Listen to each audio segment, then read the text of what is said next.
and welcome back to Dicebreaker, where today we're going to be carrying on what we did with our last RPG discussion video, which if you haven't seen already, I'll put a card in the video right now, but essentially we were talking about why RPG combat, mainly D&D, isn't very good and how it can be improved upon, and looking at other examples of how that can be better in other games. But today, Liv, we're going to be talking. Wheels.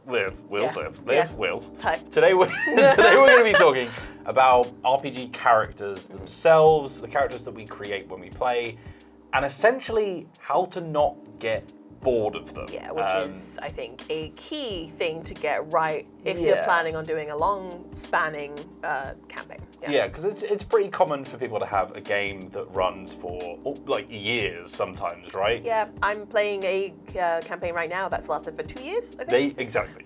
So if you have a main character in that you're going to be playing for potentially the rest of your life, if you are incredibly bored of them after about 4 sessions, that's a bad sign. Yeah. And it's not necessarily your fault. I think there are pitfalls that people fall into. I think especially with the rise of actual plays and stuff like that, there's a lot of pressure to create like these super interesting, funny, quirky, complex characters, which can end up hampering people a lot.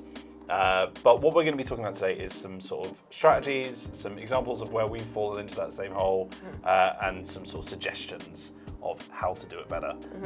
But obviously this is, again, limited by our own experiences, but we've been playing RPGs for a long time, so if you are quite new to the hobby, then hopefully you can see us as a trusted voice. But Liv, why is it so difficult to make a character that you don't get bored of? I think, well, if we were to dive into a couple of examples, I think, I will bring up my own real quick, which is one of my first characters, My Little Pony. Cutie Mark is a dice.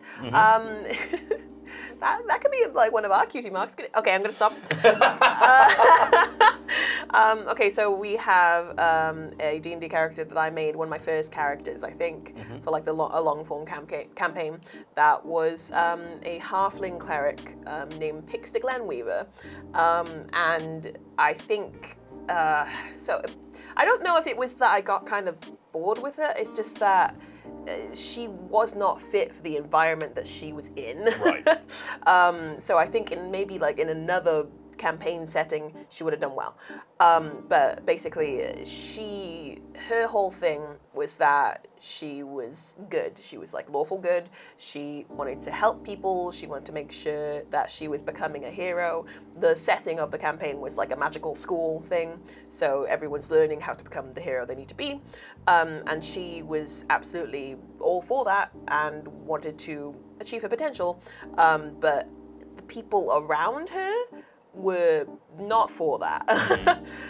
So basically what I had accidentally done was taken a lawful good cleric and put her amongst a bunch of just kind of like neutral or maybe evil characters, which basically meant that her lifespan and playability was hampered greatly. So basically her goals weren't shared, when I would role play with her, it would just kind of fizzle out because she wouldn't want to have anything to do with people. Foreshadowing there. Yes. For anyone who's seen the thumbnail to this video. The Freudian slip. Fizzian slip. It would kind of, it would be difficult for lasting connections to be made. And I think that connections are key for me when it comes to playing a character for a long time. It kind of, we ended up not continuing. And I think the fact that the campaign didn't continue anyway says a lot about the dynamic of characters anyway, because if people don't want to play it, people aren't enjoying it. It's not going to carry on for long, is it? Yeah, because it's such an investment of time an RPG campaign. Even just playing a one shot can take a lot of setting up and a lot of people committing to things, which is difficult. Speaking from experience, being on both sides as well. I've also been the problem. Have you, Wheels? Oh, 100%. Yeah, no, 100%. I am the problem. But I think So, and just to clarify, we're not just talking about D&D here. Yeah. So the previous video, we leaned a lot on D&D because D&D is probably a really good example of combat that doesn't work very well. If you want to see more of our thoughts on that, then obviously click on the linked card that will hopefully be popping up at the start of the vid. But what we're talking about today can be kind of relevant to any RPG at all. So that includes like computer games, right? If you're really going heavy on the role play for a character that you're playing in a game, like there are certain elements of how you create these characters that will aid you in just having a fun time overall. It's more relevant to TTRPGs, which is why we're talking about it. But so, like, speaking of examples, let's not be around the bush anymore. So you've probably seen the thumbnail of this. For anyone who has watched our previous sort of D&D Let's Play series that we did, it's kind of ended now. It's not, I think a lot of people think it's on hiatus. It's not. We're probably not going to go back to it. But, you know, we've left it in a position where if we ever wanted to, then we could. Because there is something else being worked on in the background. But in that show, I played a character called Fizz. And this is before your time, Liv. Yes. I don't know if you've watched any of them. Bits and bobs. Yeah, I wouldn't have expected you to, so don't worry. But essentially, I was playing like a Kenku wizard.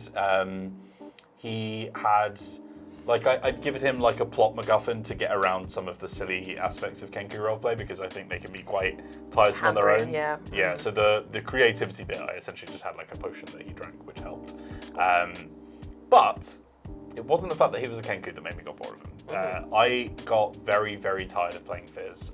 And I think you could probably, to be honest, see it in some of the like later Let's Plays in the series. Like, you can probably see some of the frustration that a couple of us are having because like there is a certain aspect to Fizz's character which is essentially really selfish. And I think, especially when you're doing an actual play series, and this is something that I think we'll talk about a little bit, like actual plays tend to have a lot of weight pushed on them to be like, you're supposed to be telling like a Critical Role level storytelling TV show. Not that I think Critical Role is like the pinnacle of them or whatever, but like, you know, that level of investment and planning and plot devices and stuff, like bear in mind they do that as like a full-time career now. So this is like one of the main reasons I ran into sort of problems with Fizz is like I got so like disillusioned as to what he was supposed to be doing. And I think this is one of the sort of like points that we'll touch on in a sec is characters need to have some kind of goal to them. Like as with any story, right? If your character doesn't have any kind of want or need or arc that they're going through, then they are just kind of existing, right?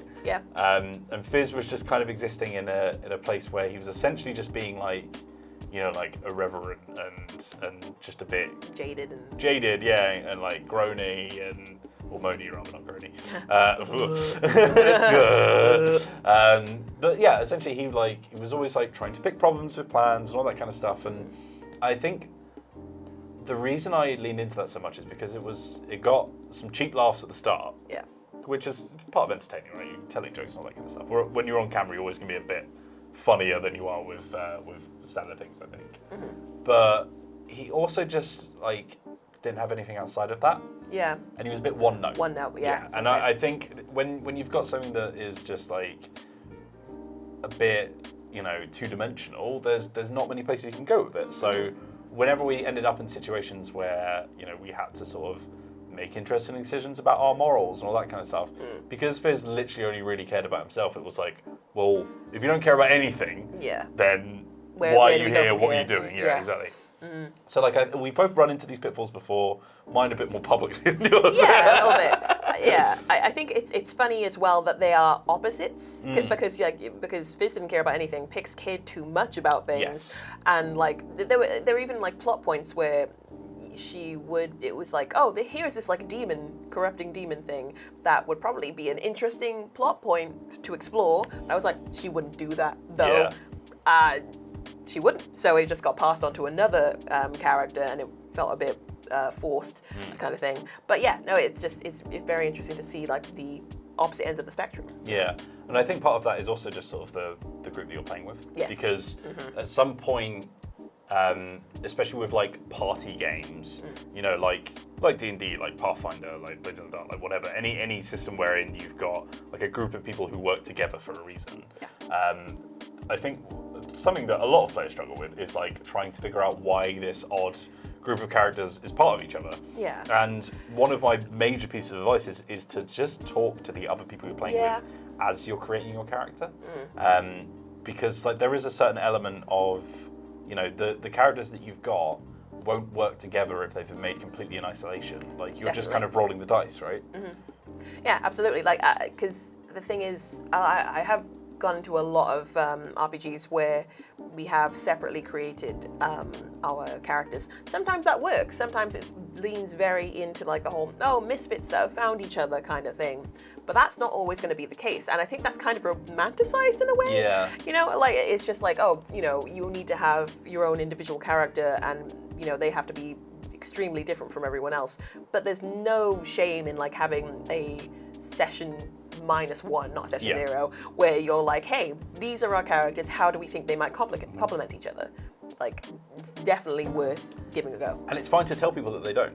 Like if you can just like be open and honest with people and just be like, I think your character's really cool, but like I don't know how they fit into the dynamic. Like, can you either show me, or are you struggling to fit them in? Because like sometimes, if you're just having fun messing around with a character in the first session, you don't really have the foresight to think, well, what are they going to be doing 50 sessions from now? Because you shouldn't have to, right? Because you're just playing a game. Yeah. But also, once you get to session like 10 or whatever, you'll be like, what am I doing? And at that point, it's kind of too late. Yeah. So there is like an element of like pre-planning and helping out the rest of your group to find like a gel that holds them together, like some kind of like common cause or like common flaw or common like love or need or want. Like there needs to be something that binds them in some way. Definitely. Like I like the idea of a common flaw as well. Like that's the thing. If you want to make like a really kind of jaded and like brooding character, that's absolutely possible, but you need to have like at least one ally in your group that's also like, yeah, that sounds pretty good, you know, like, and even if that if you solve that by having a connection in the group like beforehand, like you can plan it out that maybe your character's sibling is in the party, like a la Vex and Vax from Critical Role, or you could have them be married or have them just be longtime friends. Like there's no reason you can't do that. Like you don't have to just like have them rock up to this brand new party and just be completely alone. If that's something you struggle with, plan ahead for that. And it doesn't have to be a positive reaction as well, like a positive relationship, sorry. Like it can be, like maybe you're contractually obliged to help this person because of like something that happened in your past, and like imagine the drama that can come from that. That's fun. And like, like we said, like common flaws are as interesting as common causes, right? Because if you look at all of your classic like misfit like ensemble cast characters in TV shows, like if you think of something like the Breakfast Club or something. I'm thinking Breakfast Club because of the Break Quest Club, but I was thinking of that because I mentioned the word misfits. I was like, well, exactly, but like they have a common, like they seem like completely different characters, but the point of the film is that they all coalesce together because they realize that they actually have a lot in common, that being, like not fitting in, all that kind of stuff. So even if it is like, maybe you're all a bit weird, that's fine, as long as you have some kind of kinship through that, I think. Yeah. I think as well, a lot of people are always like saying how their D&D character has some kind of trauma in the background, and like that has kind of gotten memed quite a lot. Yeah. But if there is like some kind of common something in your backstory that like that somebody can identify with their character, that's going to be helpful as well. You don't have to make it so that your character going forward has a complete similarity with everyone else. Like maybe it's something that happened in their past that allows them to kind of form that kinship, I mean, well, there's also like the shared trauma is just as interesting, right? Because like I said, if you make your character in isolation, then you might not even realize that you're sharing similarities with other people that you're playing with. So like you might have some like dark event that happened in your character's past, which sort of informs their decisions in the future, makes them more interesting, makes them more sort of damaged.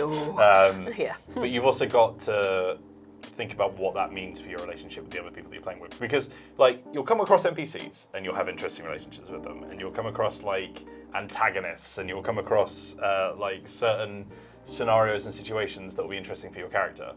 But 9 times out of 10, The fun roleplay comes from when I'm talking with my character to your character, definitely. and we're having a disagreement, or we're like bonding over something, or we're having like a friendly competition, whatever it is. That's where like most of the exciting like character stories come from. Like it's not just you use that mechanic really interestingly. Like whilst that's fun. Yeah. Like most of the time you are just chatting, so like you definitely. should give yourself the platform to be able to make that work. Yeah, I think the thing that like kind of helps me when I'm planning out a character is, I mean, not to sound like I'm derivative and can't come up with my own ideas, but if I like think of a character in pop culture or that I really like identify with and I really enjoy, kind of building it around that really helps me. Have I got an example for you, Liz? Have Because you? literally in the other action play series that we do on these channels, but this one being Eurogamer, is Robert Ocop. Yeah. Who Oh yeah. point if you can guess what the pop culture reference is. But also like, with that character, and I think this feeds into the first sort of like bullet point that we put down for ourselves.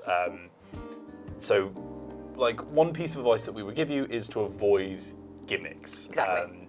Because whilst they're fun, they will quickly lose their novelty, which means that if the surface level gimmick is the only thing that your character has going for them, after a while it's just like, what else do you do? Because, like people will hear the same jokes over again, you'll be like, okay, cool. Yeah. So like if your character is, like Robert Ocop could have been, where it's just like, he is a cop robot and therefore he is like, he sees himself as like lawful good, but in actual fact, he's a little bit dangerous because he's like, a little bit chaotic. Because he's a policeman. Yeah. But yeah, like essentially he's like a little bit too strong-willed with his judgment and all that kind of stuff. So there needs to be systems in place that allow characters like that to have interesting things happen to them, right?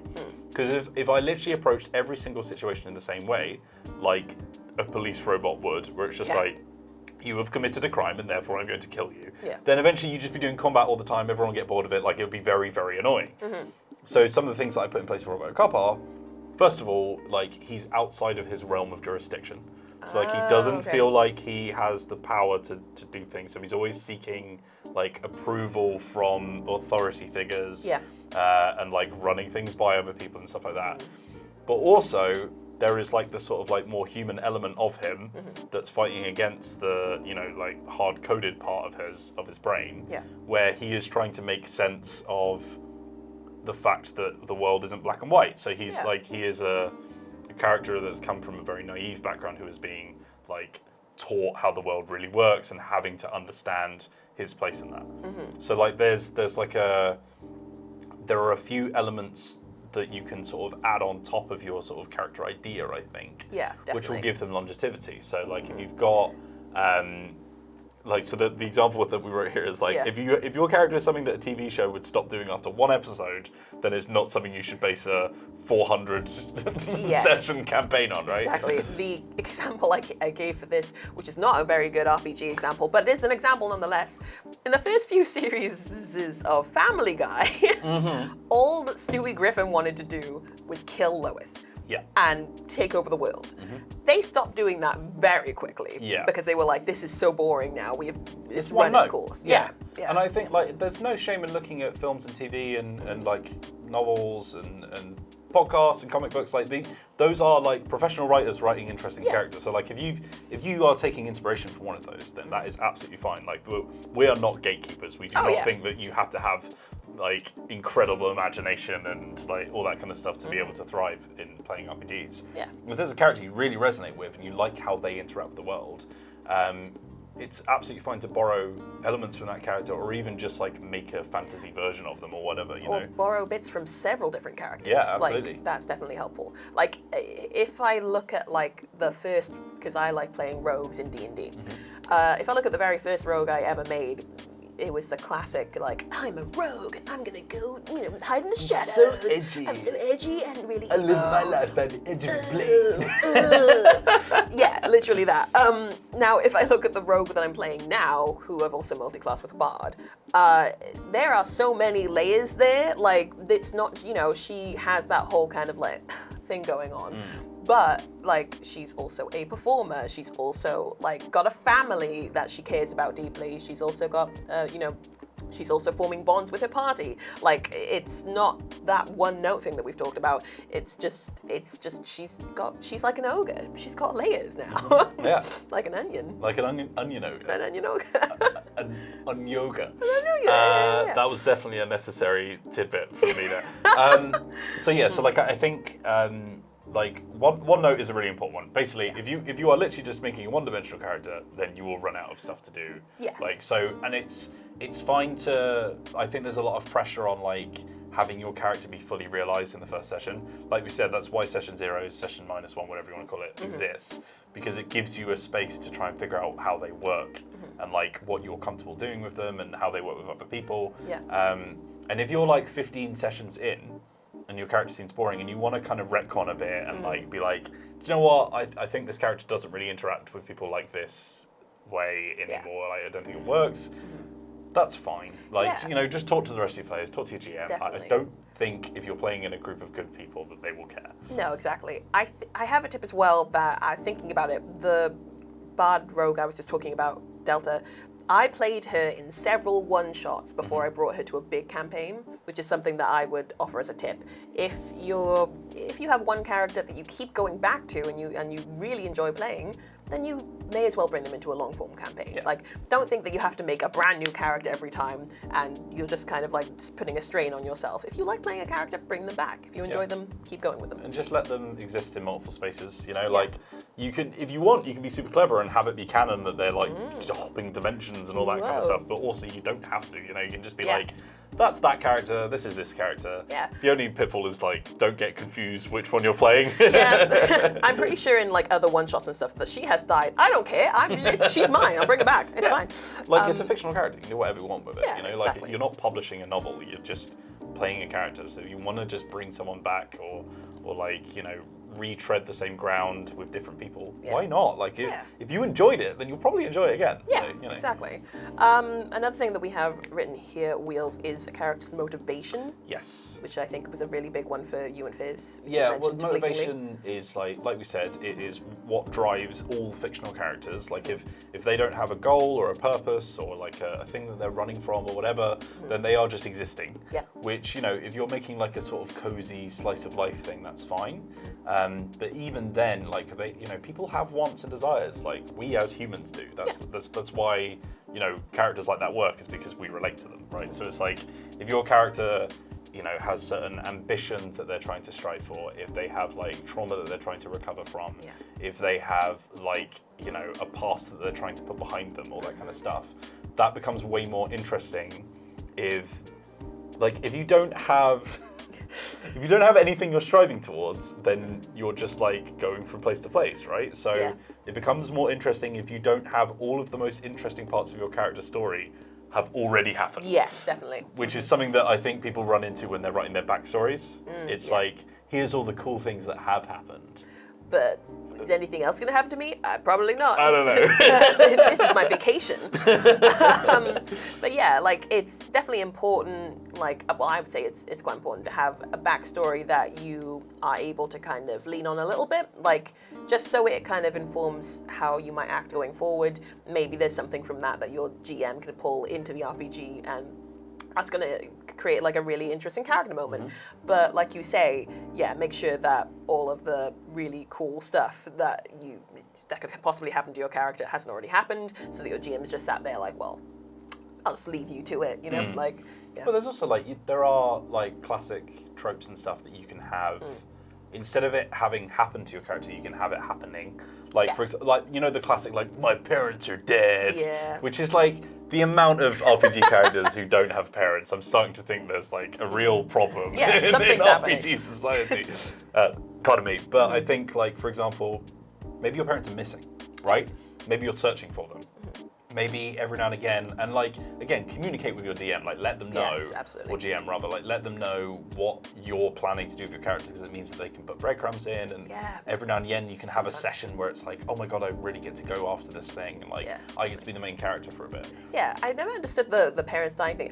Like with my bard, her parents are alive and well, and that's part of the problem. Yeah, because they disapprove of her so strongly, and she is noble, so that she's basically run away from all of her responsibilities. So she has a cloud hanging over her head, and that makes for a really interesting roleplay. So, yeah, like if you look at another pop culture example, look at Spider-Man, Peter Parker, right? You've got a character who had their parents die in a bad accident, had like one of the people who was closest to him die as like part of his inciting incident in Uncle Ben, but like that doesn't mean that he's lost all of his connections in the world, because otherwise he wouldn't care about anything, right? So like you still have characters like Aunt May, Mary Jane, like you've got characters that the person you're playing is close to and cares about, but you've still got the trauma from the bad things that have happened, and you've also got that thing of if your parents are dead, like, are they just dead? Are you just sad about it? Or, like, is their legacy hanging over you? Like, have they left, like, an unshakable imprint in the way that you see the world now? Because, is there like an aspect of your life you're now missing because you didn't have them, right? You can't just say, you can just say, it's up to you, obviously, but, you're hampering yourself if you just, like, say things matter of fact. Without thinking about the impact that has on you and the world around you. Because if it's like, let's say that I have a character and his big inciting incident, why he became an adventurer is because his dad died. If it just happened in the past and then it never gets mentioned again, then you would like assume that it didn't really affect him that much, right? Whereas if he was like, I never had like a family unit. Yeah, like a family unit, or I never had like a father figure, like I never had like that guiding presence, then maybe they should be searching for one, right? Is there someone else in the party who's like older and you respect, and you're like, oh, actually, like I really want to validate myself by seeking their approval, or like, is there a certain NPC that is like a certain person who pops up a lot, maybe they're giving you quests, maybe they're like a part of your little faction or whatever, do they really resonate with you, and like you really want to like spend more time with them, and like have them teach you things and stuff.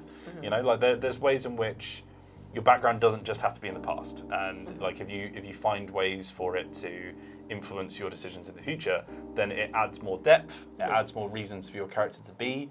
Like, if your character isn't working towards anything, then what's the point in them turning up to the session every time, right? Exactly. Like, they're not just, like, them sitting in the corner and telling jokes. It's fine and dandy, but it's not going to be fun for you to play, is it? I think that also kind of ties into another point we have, which is, like, practice flexibility. Like, if you did have in mind that your parents were dead and that was it, if your GM approaches you like, oh, hey, what if we would like bring them back and like they're not actually dead and this and that and the other, and you're like, no, that's not what I had in mind. That's kind of gonna hamper you a little bit. Like it's stuff like that you should definitely feel free to work on with both the GM and your party. Like, if you are one note, if you start off one note, it doesn't mean that you can't improve on that. Yeah. Well, it's like so we did a DM tips video like a week or two ago, or maybe it was before Christmas. Maybe, I think it was before. Yeah. Anyway, like we did a video talking about like top tips for GMs, like here's things that will help you improve your game.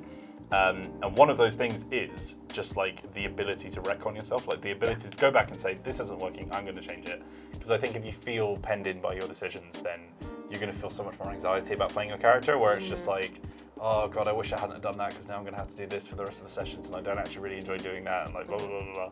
Like there's a lot of like pressure that you feel from yourself and like the social pressure from other people, like, which we talked about in the previous video. Like certain people, even if they're not saying it, even if they don't even think it, you kind of assume that they expect certain things from you, and you want to live up to those things.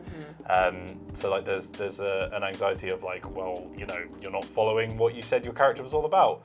Just change it. It's fine. Like if it's gonna help you play another 50 sessions and have fun, rather than quitting after 10, why not? Yeah, that's exactly what everyone in the party wants. Exactly. And your GM. One thing I think we sort of skipped over as well, which is like the motivation that your character has. Yes. Which is obviously one of the most important things for them.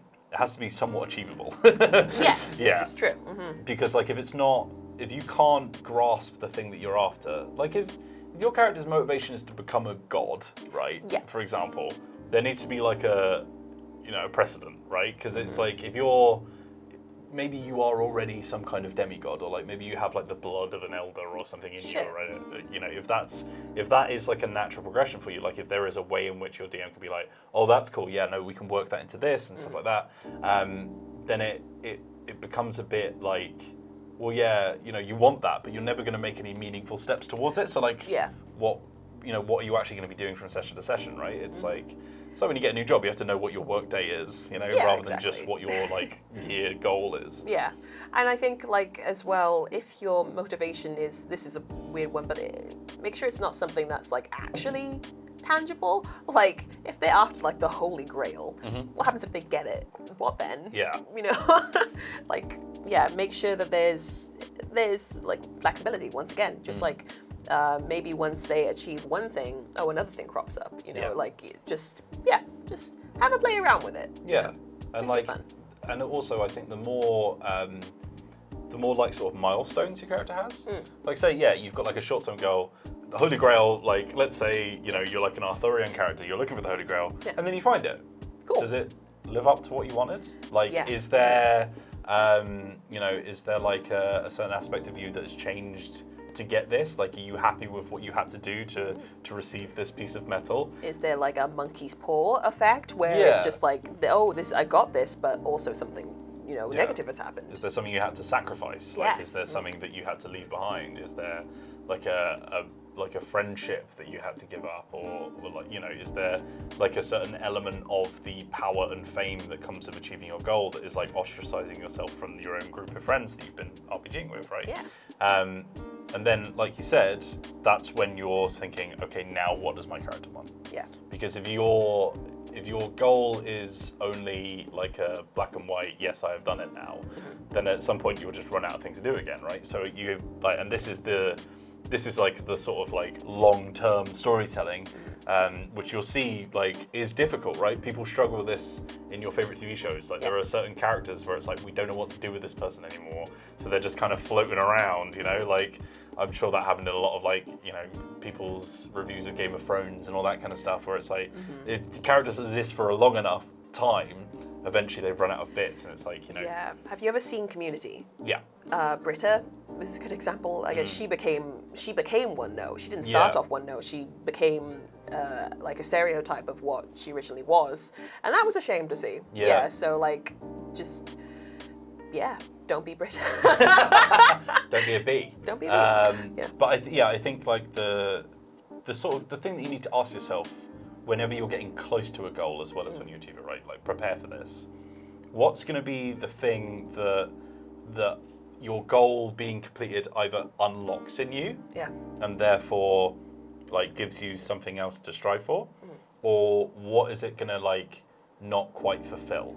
So like, is there a certain part about let's say that you wanted to become famous, right? Your character is desperate to become famous, and then you achieve that fame, right? Look at every famous person on Earth and see how unhappy they are. And ask yourself why, right? Like, what is it about fame that has changed your life? Like, what are you now seeking? Like, maybe now that you've got all of this love and adoration from the public, you've realized that what you really want is love and adoration from a single person, right? Maybe you're looking for a relationship or a marriage or whatever. Maybe you're looking for like companionship from a really true friend. And then seek that as your new thing, right? Like, have your goals in completion change who you are as a character, and therefore change what you're looking for. Because then you've got like a technically infinite supply of things to do, right? It's difficult with things like D&D as well, because I think you have this kind of like, after a while you become these like legendary adventurers who have done everything. It's like Skyrim, or any Elder Scrolls game rather. When you're like, hello, hi, I'm Wheels, I'm the head of the Mages Guild and the Fighters Guild and the Thieves Guild, and I slayed a dragon and I saved the world, and like it's like it's like eventually it's just like you become so impressive. It's like, what the hell do you even want anymore? But here's something that's really interesting. Which we didn't actually write down, but I think we should talk about. All right. Killing characters. Yes. And not even killing, but, you know, like, ending a character's story. I was literally thinking the same. Like, what I'm thinking immediately is, like, if you really just don't like your character, there's a way to fix that. Yeah. You know? Is that what you were thinking? Well, it's more the fact that I think, like, sometimes you will reach a logical conclusion with a character. Yep. And sometimes that can be after a couple of sessions because it wasn't for you. Or sometimes it's like, it's been years. Yeah.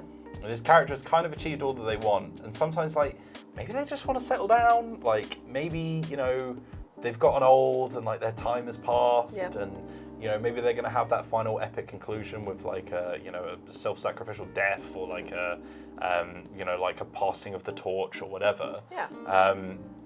But, like, there are ways in which that you can then have that carry on. So, for example, you know, maybe there's like a character that they have passed the torch to that you can then sort of pick up. Maybe you can start seeding that with the GM, have like an NPC, which is like the character you want to play next, for example. And then, you know, as they wizened in their old age, they've been like teaching this person things, and then you inhabit the shoes of it. Like, you know, I think of it as like, you know, the end of a Red Dead Redemption style thing where it's like, that game's old enough now. When John dies and you know, you become Jack, because it's like, it's that passing of the torch of like, you know, you become the next thing. So like, I think there's ways in which, you know, your goals of your character can almost outlive them. Yeah. And like, you know, you can have like an arc that continues over multiple playable characters that you sort of like play over a long period of time. I think there's an example in, I should really name some RPGs in one of these videos that isn't by John Harper. But there's like, there's a example in Payson's Art where it's like, you know, as your gang gets bigger, he recommends that you do like a sort of season break and stuff like that, where it's like you can get to a point where it becomes a little bit like, oh, you know, we're just going through the motions because we've gotten powerful enough or whatever. You know, maybe you like have a time skip at some point where you come into it and, you know, maybe like the golden age is gone, like you've started rescinding your territory, you're losing people. Or maybe you're playing like the upstarts who have just joined or whatever, right? Like if you look at any kind of ensemble cast show, you'll see that they'll introduce new characters who then have to find their place in the group dynamic. And that's like a really interesting goal within itself, right? Yeah, that's interesting that you say that, because in the long form campaign that I'm currently part of, that's lasted 2 years, we did have like a time skip where it was like, okay, a year has passed, what do you think your character's done? How do you think that's affected them? Where do you think that they are going forward? And like, have you resolved this thing? Blah, blah, blah. And it was a really interesting chance to kind of like have your character grow a little bit and change them up a little bit. Yeah, it was nice to have that kind of excuse to like, you know, fix things if they weren't working. You know, I thought that was a really good idea. So well, it's worth saying as well, like not all of this lies just on you. Yeah. Because like in the way that you are now, like seeking help from and also helping out other players' characters and like, you know, interact with the GM to make like a cohesive story. It's supposed to be a back and forth, right? So if I'm making a character that really complements Liv, Liv can then use certain elements of that to then feed back in later points, right? So it's like, say we were like, oh, we've got like a sort of like, you know, enemies to friends kind of arc where it's like we started off hating each other but we grow mutual respect, like, you know, like the classic animated film thing, right? Where it's like by the end they're really good friends. You know, at some point, you know, when that arc reaches its conclusion, you're looking to next steps. It's not just on you to be like, okay, well now what should I do with this? Like, collaborate, you know? Like, I'll be like, Liv, what's gonna, you know, is there something that's gonna break us apart? Oh my gosh. Are we gonna, you know, are these friends gonna become lovers? Are these friends gonna become enemies again? Are these friends gonna, you know, start to seek other attention and stuff like that? Are they gonna like become bored of each other? Like, is there an epic showdown in the future? Exactly. Know? Yeah. Who knows? Yeah. And why not? Right. Yeah. Because I think like, and that sits into your point of like flexibility, right? Where it's like being able to change a character's goals is really important because that's how humans work. You know, that's how people work, right? It's like the goals that I had 5 years ago are not the same ones that I have now. You know? Yeah. And that's just part of, you know, having a long-term storytelling. Part of being, you know, believable as a human. Yeah. Yeah. And the more human your character is, the more, you know, interesting it's going to be to play as them, because they're going to have their flaws, they're going to have their like certain traits that makes them better in situations and worse than others, you know. Yeah, unless they're like an elf, then play them as an elf, but like a really, you know, human elf. Thanks, Liv. That's this kind of expert advice is why you come to Dicebreaker. Yeah.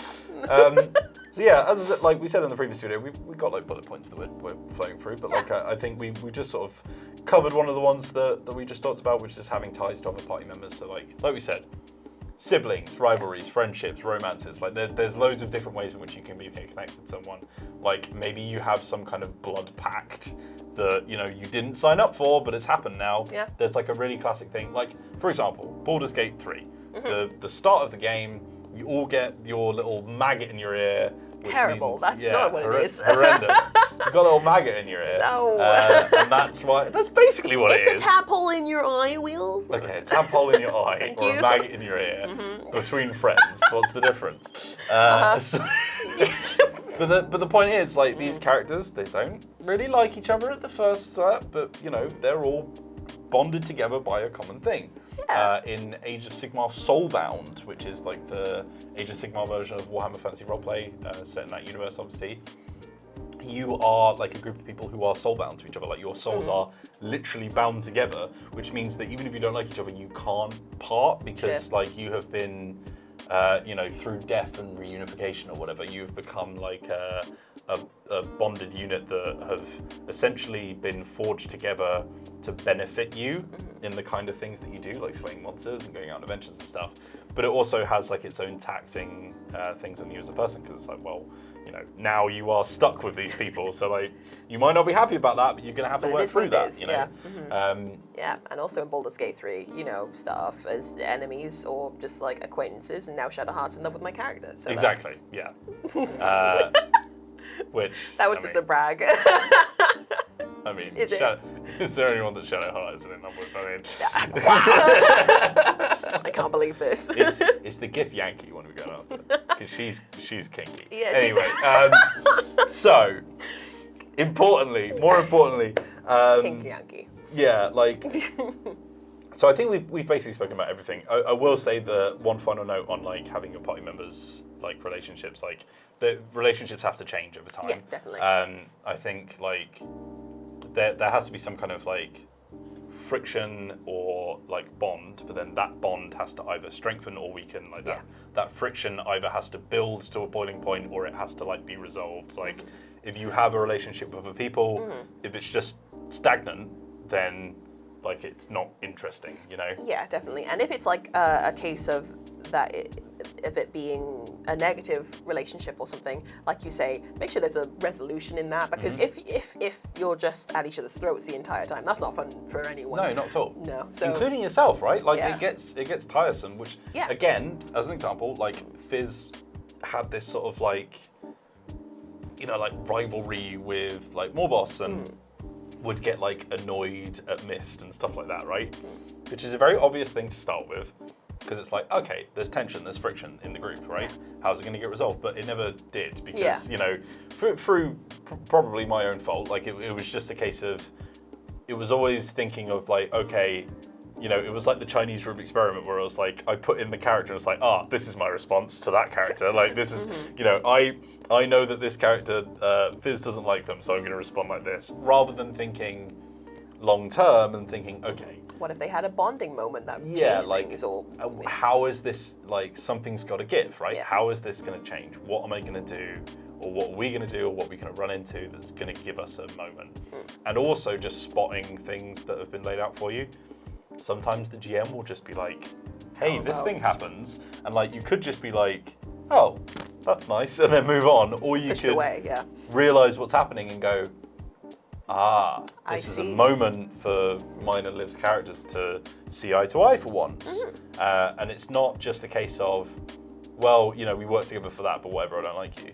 Like, there has to be at least some kind of shift towards like a different type of relationship that they have, where it's like, all right, fine, I guess we work together well here, I suppose you're kind of good at this, and then as it happens more and more, they become closer, and like it's really basic stuff. Like look at like Avatar with soccer, right? Started off, the episode where he realizes his own misogyny, like that kind of stuff, where it's like, he becomes like a better person. Yeah. And you don't have to become a better person. You can become a worse person. But the point is, you have to change, and that I think is the driving message that we're giving. Yeah, exactly. Like, yeah, be willing to change. Yeah. Just change yourself. No, don't change yourself. You're great.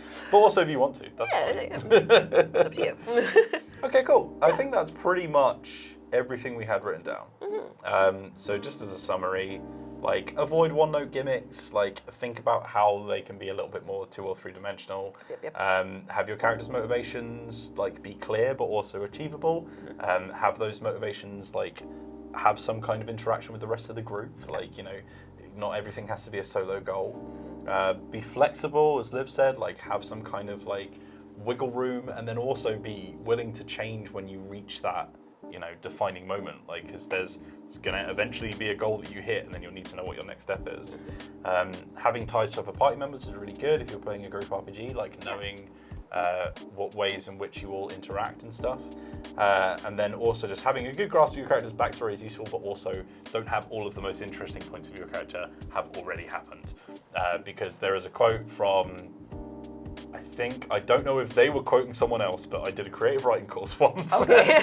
And the teacher was like, if all of the most interesting things that your character's done have either happened in the future or the past, then why aren't you writing a book about that? And that has stuck with me ever since I heard it. So there you go. Anything else final to add, Liv? I think you've covered it, Wheels. Yeah, no, yeah, I think it's just, I say this a lot, but like, have fun. Yeah, just have fun. Yeah. And let us know, characters in the comments that you've had a really good time playing, or like, you know, ask for other people in the comments advice on what to do with a character that you're having problems with. Yeah. But more importantly, if you want to see more of this type of video that we're doing right now, then let us know what questions you want us to answer, because, you know, we're here to give advice, and that's kind of the point of this series, is to like quell concerns and give you a better idea of someone who's been playing these kind of games for a long time, how they Talk it out. Just talk it out, you know? Yeah. Just let's chat about it. Chat about it, yeah. Liv, where can people find more about Dicebreaker? Well, you can find more about Dicebreaker. Well, you can subscribe and like the video if you would like to. That'd be great. Yeah, that'd be lovely. Yeah, on the channel that you're already watching, that would be really helpful. But if not, you can also, well, I mean, please do. But you can also go to dicebreaker.com for articles on lots of stuff like RPGs, D&D, and board gaming to the max. It'll be great. To the max. To the max. Sometimes I say things and I don't hear them, I don't feel them come out. There's also, you can also join Dicebreaker Plus by clicking on the join button below, which will allow you to watch us do all sorts of stuff that's not particularly board gaming or RPG, but just fun stuff, like you can meet our pets. Yes. You can watch us play video games as well. Stuff that isn't really like tabletop related, but we want to do, and you know, it's fun. So if you just like us, want to see more of us, then that's a great way to support. Also, thank you. Thank you so much. If you want to check out some merch, if that is a thing that we can. There is a link in the description. We don't know if it's working yet, but why don't you go down and check it? Go take a little look-see. But most importantly, Most importantly, have a lovely day. have a lovely day. Bye. Bye.